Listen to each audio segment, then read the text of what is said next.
Robert Scrammer. Okay, can you see Robert Scrammer on the screen?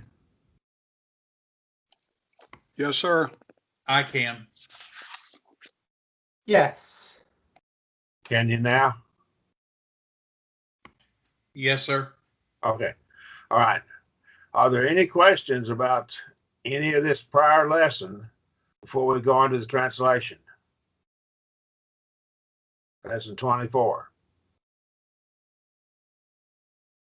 Okay. When I will send you a corrected copy of the book after class tonight, I've made several corrections in the next lesson, so that the next lesson will be corrected. I hate this, but we're trying to get the book up to snuff and get it ready. So let's work on that. Okay. So I'll do that after class tonight. All right. Okay. Text A, and we have a sentence going down to where the cursor is. I'll highlight the sentence just for a moment. Right there. So we'll go down to here. And I'm going to pick on James because you came in late. You weren't really late to class, but you were the last one to come in. So could you read that for us? And let's try to translate. We're having thunderstorms here, and it's possible I could lose power.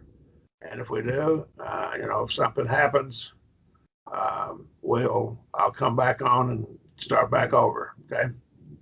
All right. Okay, go ahead, James, if you would. All right. Eumes apostol kata pros Ioanne kai memarureka te aletheia. Okay, good.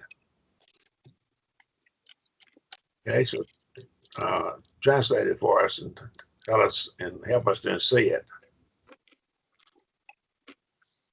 This happens to be John 5:33, in case you're wondering.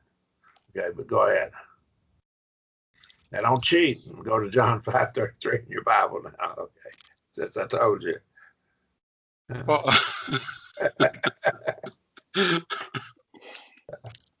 you sent from John and bore witness to the truth.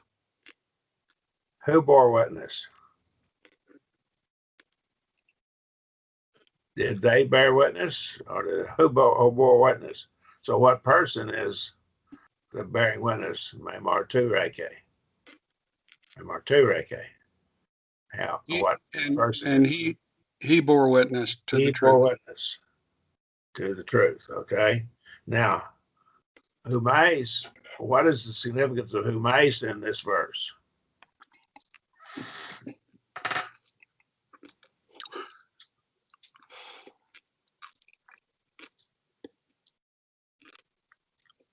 Okay, you remember when we have the pronouns su and humace, which are first person and second person here in this case, second person pronouns.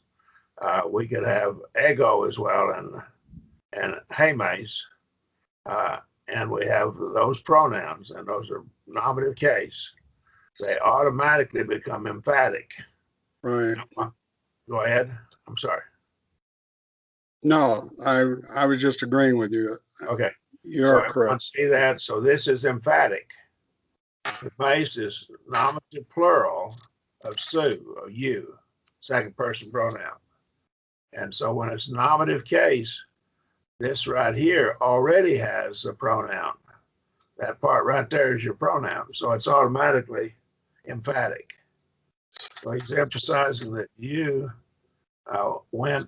sent toward John or to John, and he bore witness to the truth. All right. And so that's in John 5:33. Any questions about that? Anybody? So we can see the emphasis here. And of course, now then, any comments? Any questions? All right, so let's take this part right here go down to right there, and I'll leave the cursor right there. Everyone see where we're going next? And let's see, Chris, can you handle that right there? Yes. Ego de ou para anthropou tain martyrion elephia. I have but I, being post-positive there, not from man, the testimony or the witness to receive. Is it an infinitive or is it a verb? The last one? Yeah. Indicative. I'd put that as a verb. You translated it to receive. Yeah, you're right. I have it as indicative, so that's a verb. Received, maybe. All right. It's a first person singular, so perfect indicative. So I have received, okay? Uh-huh. All right. I've received, Good. okay. All right. That's okay. That's good. Now, what about ego? What can you say about it? It's emphatic, but I. Yeah. Um, So it is emphatic, isn't it? mhm. So keep that in mind. He's emphasizing himself there. And of course, this is right out of the text. All right. Now, what he did in this book, he changed the text, and all the Greek texts that I found have lamano here. So he changed the wording for us to practice on the perfect tense. So keep that in mind. So this is from the next verse. He did change one word for us to practice with. I'm sure that was his reason. He's dead now, and I'm confident that was his reason. Any comments? I never had him as a teacher, but I was told he was a good teacher. Okay. All right. Any comments? At least a good Greek teacher. I don't know how he was in teaching the text of the Bible. Okay. All right. Okay. Now then, let's see. Which one of your children do I need to pick on? Oh, either one. Well, let's go with the oldest. All right, Rachel. Rachel. Go right down to what we've highlighted there and go down to that comma, if you would. Let me highlight it again so everybody can find it. And there's your comma. That's what we have. If you would, please. Okay, go ahead. The Father, he has given to me the work. I think to finish. To finish. Okay, good. Okay. Is it them? To finish This right here modifies what word? To finish the work which was given. concerns that for he has sent. Okay, this is ata, and it modifies erga, works. Them, as Chris translated it, them, translated. And so this word here is a very interesting word again. Now we've talked about it, teleoo, and it carries the idea of finishing something or maturing it, getting it to its final state or mature state. And that's important that you kind of remember that, because this is a verb, infinitive, but the verb form of it is teleoo. But what we have teleos. Teleos is in 1 Corinthians 13, 8 through 10, when that which is perfect is come, and that's the word. It's the noun form of this word, or actually an adjective. It's an adjective form of it. So it's an adjectival form of it. But what it is that which is perfect when it's full grown, mature, right? Right now, that's just a spin-off on that word. And there's an important doctrine in that passage about when miracles ended. Okay. Any questions? Okay. Let's see. I'll get Mr. Luke next. And all right. let's take that and I'll put the cursor at the end right there, if you would. The same work Good. which he does testifies to do. Testifies the concern that Me. what me Emu. Emu. me that the Pater. that the father has that the father who has sent the son Who was sent? who was sent Me. me. Okay, see, me in English come from that word. See it right there? He sent me. Thank you. And a lot of people get me and get it mixed up. And me is, of course, accusative case, a direct object. So I got sent. Now, this is accusative case. Right here, what is this word? Conjugate it for me, if you would. What person is it? Go ahead, Luke. Third person singular. Yeah, what Good. tense? What- tense? What Perfect. tense? Perfect tense. Good. All right. Perfect tense, isn't it? So he has sent me and it's still sending me. All right. So now what about a moo over here? What do we know about it? There's something we learned about a moo. It's emphatic. It's emphatic. Because if it hadn't been emphatic, it wouldn't have had the epsilon, it wouldn't have had an accent mark on it. Just been moo without an accent mark. All right. But this is automatically emphatic. All right. Any questions there? Let's see. Thomas, do you want to read or do you want to, are you auditing?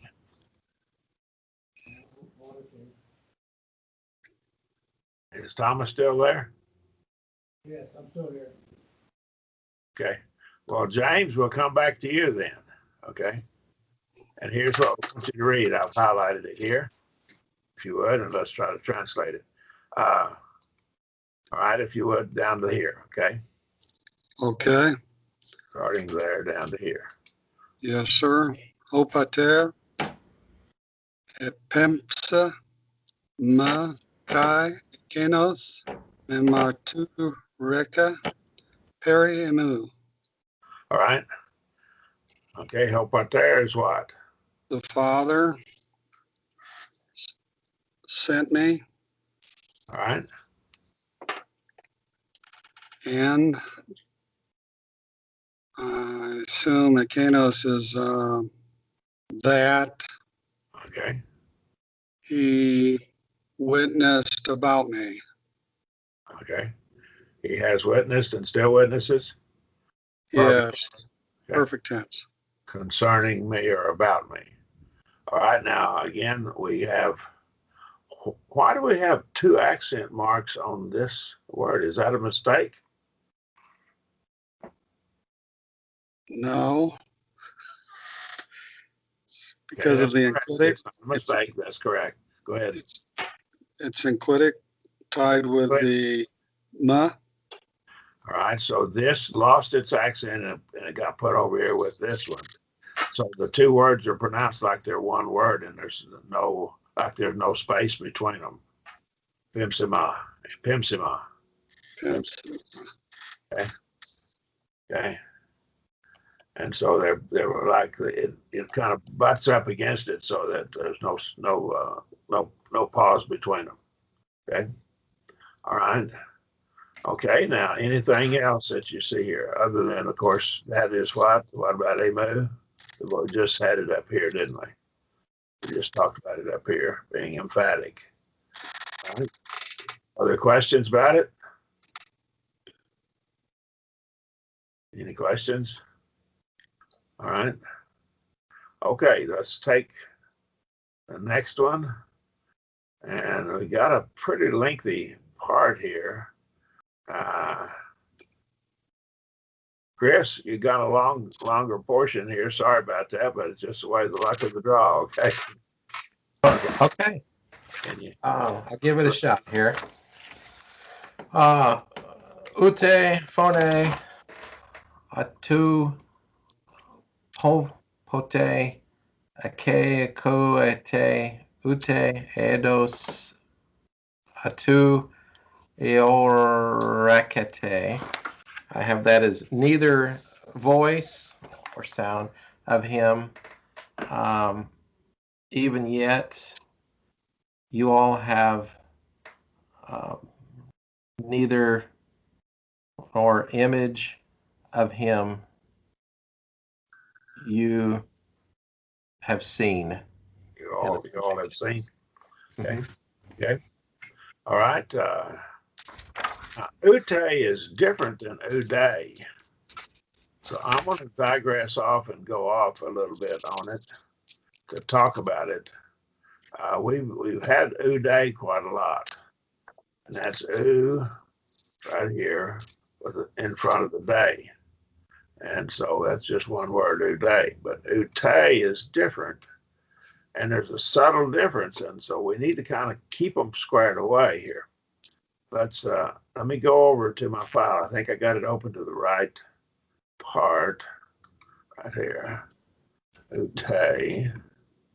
Yeah, right here. Ute, this is Thayer, page 466. It's an adjunctive. So an adjunct is something added to it. Okay. And of course, Ute differs from Mate like U does from May. And so that's the difference in them. And so we have Uday and Mate also. They differ like U and May, same principle.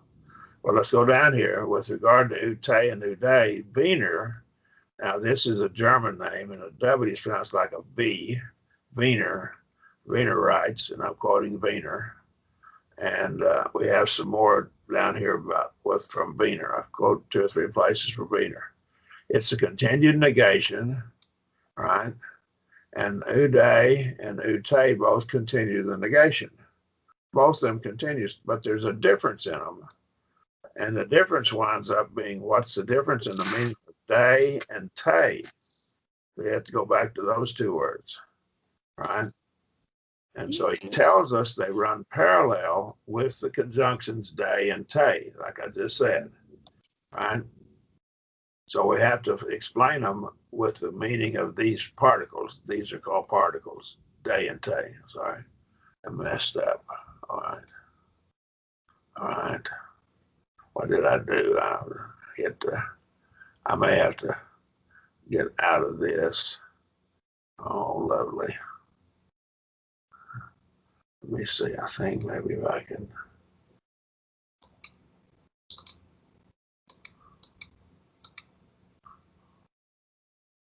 Well, I'm going to do that right now. I didn't intend to hit that like I did. Okay. Let's hear. Ute and Mate are adjunctive. Uday and Mate are disjunctive. All right. And so he explains them here down a little further. They add negation to negation. Both of them do. Uday and Mate do. Ute and Mate divide a single negation into parts. So now he gives an illustration here of Matthew 7:6. Me dote, to hagion, tois kusi, Mayday. So we have May, and then it's negated by Mayday. So it continues that negation. But what we have here is they divide the negation into parts, which are naturally exclusive. So if we take this, not give the holy to the dogs, okay? And we probably get our word cur from this word. But I've had to study that some more, but I suspect it is. Don't give or stop giving, literally what that says. This is an imperative mood.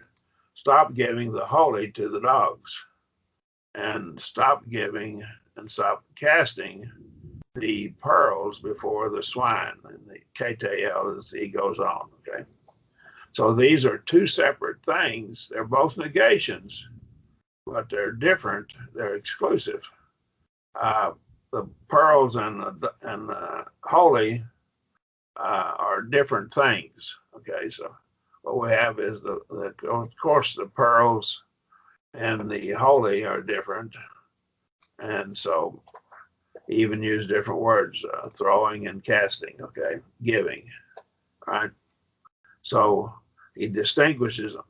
Now he comes down here and discusses uday, and down here, and not to sow, sow not, neither, and this is uday, and this is neither reap nor synagogon, and that's like synagogues. They gather together into barns, okay, into your barns, okay. Thesaurus would be your barn or your gathering place for things, okay.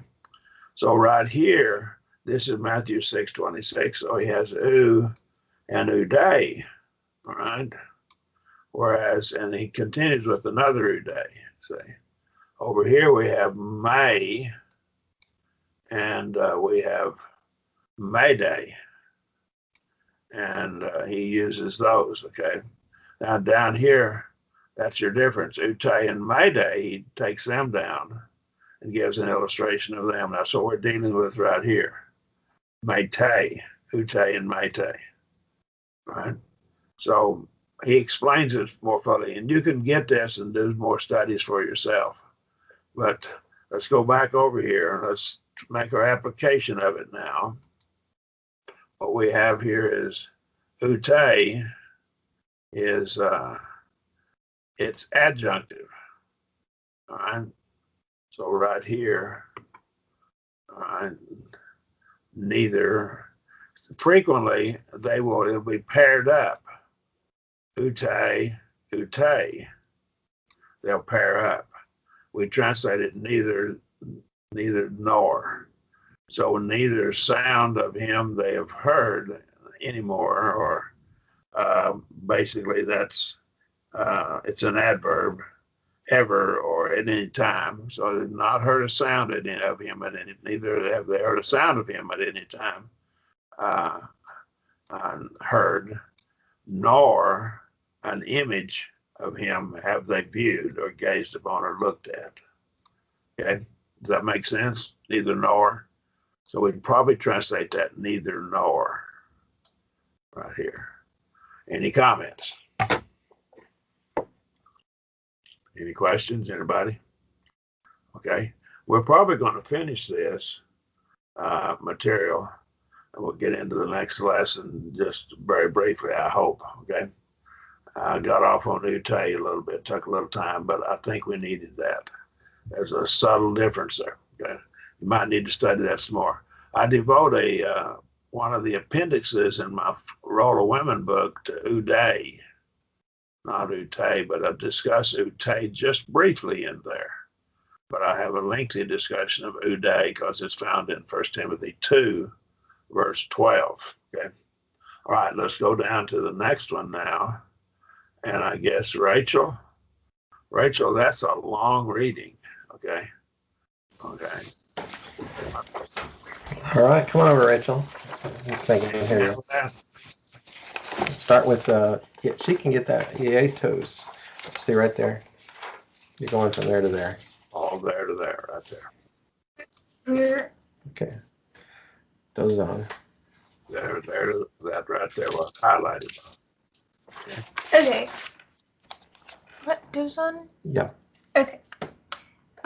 Praise concerning of men, not is it received? I have. Not received. I think it's received. Yeah, I have received. Not received, but I know that you the love of the God do not you have in yourselves. Okay, good. Okay. Doxon is word doxology. There used to be a song in our songbook called the Doxology. Have you ever heard of that song? I don't know if it's in. Yes. Okay. It's in a number of songbooks, and it's the glory for glorification. See, Orthodox is a straight glory. You glorify in a straight manner. That's what that means. Orthos is straight. So doxa is glory. Glory, okay, paras beside or along with man or with man, not.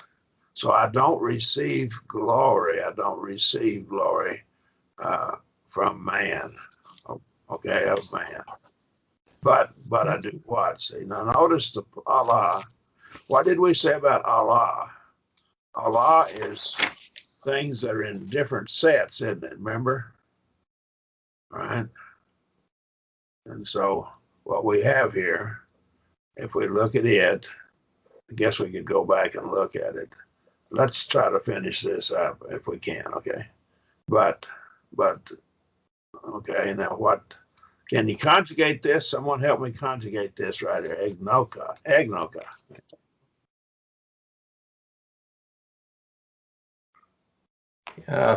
First singular perfect verb.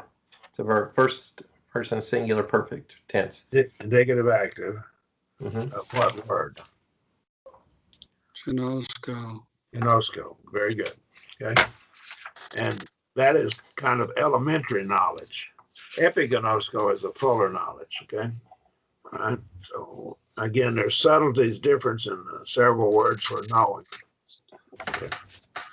We have different Greek words: know, comprehend, understand, and there are subtle differences in the meanings of them. Okay.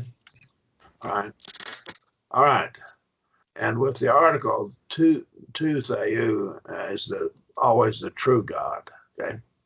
So you don't have what? You don't have what? The true God where? In yourselves. In yourselves. You don't have him in you. I think that having God in you is nothing more than living as he tells you to live. And it's not that God goes inside our bodies, okay? But I think it's a figure of speech referring to how we live. If God is in us, we are living the way God wants us to live. Okay? But that's a matter of interpretation. The Greek doesn't answer that question. All right. May I ask a question? No, but you can ask a question. All right, thank you. That's not fine. That's not Seautois? Autois, yes.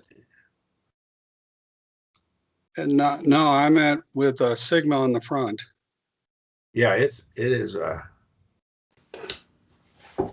Yeah, let's look at it. I might have missed it. Okay. Because Eautois would be oneself, wouldn't it? In yourselves, yeah. Well, It is Heautois in the original. Yeah, it is here, Heautois. It's okay. correct. All right. In yourselves. Is that your point? No, I thought with Sue that Seaut, because Ekete is the second person plural of echo, correct? Yes, So correct. then President, in you, I saw Eautu, so to speak, as oneself, not yourself. well, is it singular or plural? Well, this would be plural. Yeah. So I wondered about if the yourself, oneself and yourself are both Eautu, or in this case, Eautois, and Well, not. the second person would Seautois. That's what I was asking. Yeah. Okay. Now let me get back to this. This gets to another point I want to bring out right quick, if I might. ein, can be translated. It's found like 1,100 or 1,200 times in the New Testament. It's very, very frequently found in the New Testament, over 1,000 times. So, but it's translated at least 100 or maybe 200 times as among, and it carries that idea. And so, let me get back to the Hebrew Old Testament. It has a preposition for among and also another preposition for in. And when it talks about God dwelling in us, the Hebrew is actually among us. Is that clear? Everyone understand what I'm saying? And in 2 Corinthians chapter 6, he quotes from the Hebrew and he uses the word in, or epsilon nu, in. But the problem is the translators translated it in. But the Hebrew word from which he quotes is among. My argument is they should have translated it the way the Hebrew has it, because it's from a quote from Hebrew. And so that passage should be dwell among us. And right here, if we translated that, we have not among you.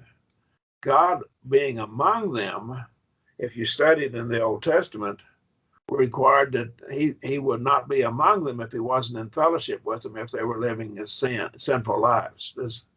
So God deserted them. He left them. He wasn't among them anymore. And to me, that's very simple as the meaning of the word dwell. It's dwelling among. The Spirit dwells among us as his people. It's usually plural. The pronoun is among you, and the pronoun where it's in is plural. In this case, it's a plural pronoun. Does that help a little bit there? Have I got off too much? Okay. Anybody else got a question? Yeah. All right. That's something you have to study on your own, but I'm thinking about writing an extra chapter for my Holy Spirit book and take that into account. Okay, go back to the Old Testament. I haven't dealt with the Old Testament very much. All right, here's the next one. Let's see. Who read last? Luke. Rachel was last, Okay. I think. Well, I tell you what, you got the shorter one, didn't you there? Does that make you mad there? No, I'm fine. I'm content with Tantrum here over it? Okay, well, good. Okay, go ahead and read that if you and translate it for us, if you would. Okay. I have come and you reckoned Received. and you received on Oh, pronounce that.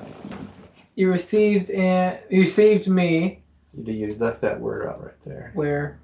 There. Ooh. There, you let that word out. Oh, not. Ooh. And, That's it. And you did not receive me. Okay, that's it. You did not receive me. See, that'd be good English. I have come, and you have not received me. Now, what about ego over here? It's always what? We've been talking about this before. It's nominative. It's nominative. That's correct. Nominative It's singular. emphatic. It's emphatic. Very good. So, see, I have come, and you have not received me. Okay. All right. And the word received, lambano, is self-prompted taking. Now, we have a responsibility to ourselves, as I used to say, grab the bull by the horns and do a job. That's what we used to hear when I was a boy, and take care of it. We have a responsibility to go seek God ourselves. Right now, God has done a lot, but we have a responsibility too. Okay, Thomas, are you there, or? Yes, sir, I am. You want to try this one? Well, I can read it. That's about it. Okay, that's all right. Go ahead and read it for us, and then we'll go back to James and have him to do it. Okay. Just those two words. Yeah. Okay, that's the Alon lem peste. I'll show you got that one. Okay. So what is the translation of that there, James? Help us out. You received another? You received another. Now, what's this another? Another of what's this? Another of the same kind. Another of the same kind. Okay. Okay. Received another of the same kind. All right. That's very interesting. Okay. I don't know if that's from the text of the Bible, but it's very interesting. Okay. Now, let's see, Chris, I got you again. Back a long reading. Sorry about that. That's all right. I'll try to pronounce that. Elesate 8 Doxan para Elefate. elefate Doxan para alaleon kai u zeete Doxan para tu mono theo.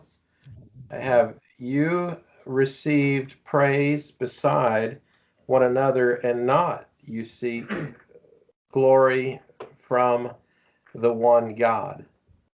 The only God or the one God. Probably only. It's probably The better. only God. But Okay. it's only is one, only one of a kind. Okay. There's only one like him. Okay. Actually, God is not a name.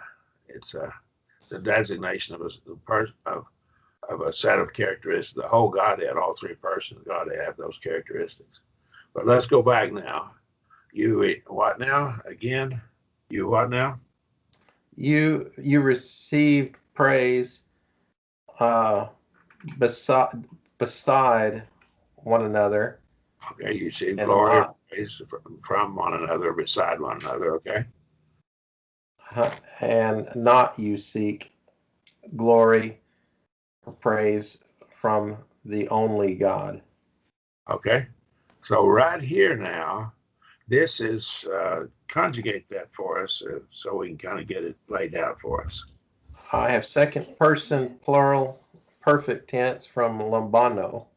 Okay, indicative active. That's all we've had in indicative up to this point. Okay. All right, so that's from Lombano. Lombano, we said earlier, was a self-prompted taking. So that's very important. And so again, we have a responsibility to, as I say, just get busy and do it. Say, so that's our job. God expects us to show some initiative in the matter. Okay. So you don't receive glory. You don't go out to take it. See, I think receive here, you're not seeking out for it. See, not seeking out for God's glory, self-prompted taking. But you what you do is you seek out the glory of one another. See what you're doing. That you've decided you like for people to glorify you. You like the praise of men rather than the praise of God. Does that make sense? Yes. And you don't seek the glory. See? Now then notice here, this is different word than Lombano. Okay, you're taking and you're reaching out and appropriating, see right here, self-prompted taking glory, but you're not seeking the glory that comes from the only God. Okay. All right. Any questions there? The word God here should have a different accent mark, and I want to change it. I noticed that accent mark's not correct. All right. Redo that. I'll fix that. In your book, I'll save it right now, so I'll send it to you later. Okay. All right. Okay. Are there questions? We've got about 6 minutes. So let me do a couple of other little things to kind of go through some things for the next lesson. All right. No questions? If there are no questions, I'll go to the next lesson. All right. Lesson 25, we have the pluperfect tense. Now, actually, if you get into English grammar, English has the pluperfect tense, but that's an old name for the past perfect. they quit calling it pluperfect, but they began to just call it past perfect. That's all it is. So if you look it up in the dictionary, an English dictionary, you'll find it's there, and there's an English pluperfect, but we call it past perfect. Does that help a bit, everybody? All right, now I've added some stuff to your book, and I'll come down here and point it out. I've added this right here in your book. It's not in your book, but it will be, because I want to send it to you after class is over. Tonight, now after the second class is over. So this pluperfect occurs 86 times in the New Testament. So that's all it occurs. So it's not very common, but there's several verses where it's found. It's found a whole lot in the book of John. But what it is, it's past perfect. All right. And so and we'll get into the meaning of it here just a little bit later. 2 weeks from now, we won't have class next week. But we have also a future perfect, which is not in this book. It's found 10 or 12 times in the New Testament. I'm contemplating writing an extra lesson for this book on the future perfect and have all the instances and list them and maybe go through some illustrations from it. It's a future perfect, okay? But it is not in the book. It's in other grammar books, advanced grammar. Normally they don't cover it in beginning grammar, okay? Because it's only found 8 or 10 times in the whole New Testament, right? So we do have a future perfect in the Greek language, right? And so what it has when we come into it, because it's past tense, and it sometimes will have an augment on it. It won't always. So you'll see an augment, but everything else is going to be like the perfect. He's got it here. So, and he has different endings here for it, but then so we got reduplication. See the lelu from luo. So it'll have reduplication, but sometimes it had an augment, I think, all the time in the old classical Greek, but it began to lose it a little bit, and some of the words don't have an augment on them. Okay. And so we only have it 86 times in the whole New Testament. So kind of keep that in mind. So I put that in, this 86 times. This is my note. It's not in your original. It will be in the one I sent you tonight. But I put my initials out there when I added it to it. Right. So we'll come down to this and work that out next week. All right. Are there questions or comments about what we covered? All right. Let me go over here and try one other quick thing. That's your assignment. Okay. All right.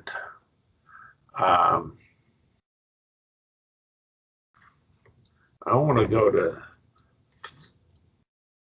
well, we're only 2 minutes from the end of class. I'm going to end class 2 minutes early unless you have questions. Okay. Any questions? All right. Okay. I'll get out of this class, stop the recording, and start the other class in just a minute.